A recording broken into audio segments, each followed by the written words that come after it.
5 రాష్ట్రాల ఎన్నికల ఫలితాల తర్వాత తెలంగాణపై కాంగ్రెస్ అధిష్టానం దృష్టి పెట్టనుందా?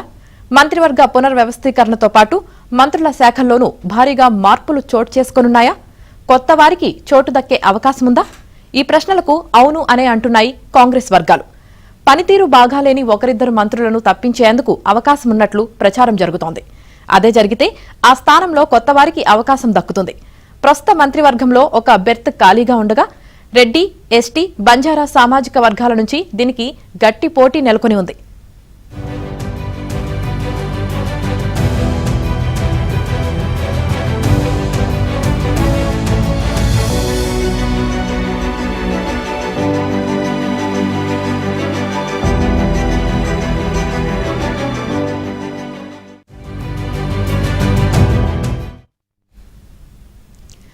ఉమ్మడి నల్గొండ జిల్లా నుంచి పార్టీ ఎమ్మెల్యే బాలునాయక్ ఎస్టీ కోట సీనియర్ నేత హోదాలో మంత్రి పదవిని ఆశిస్తున్నారు.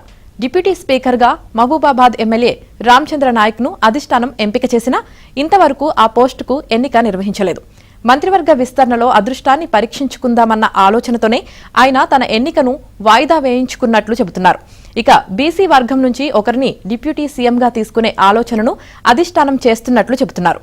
టీపీసీసీ చీఫ్ మహేష్ కుమార్ గౌడ్ను బీసీ కోటాలో డిప్యూటీ సీఎంగా తీసుకునే ప్రతిపాదన ఉన్నట్లుగా జోరుగా ప్రచారం నడుస్తోంది. అదే జరిగితే మంత్రి పొన్నం ప్రభాకర్ను పార్టీలోకి తీసుకుని టీపీసీసీ చీఫ్ బాధ్యతలు అప్పగించే ప్రతిపాదన ఉన్నట్లు చెబుతున్నారు. అలాగే స్పీకర్ ప్రసాద్ కుమార్ను మంత్రివర్గంలోకి తీసుకుంటారన్న చర్చ ఉంది.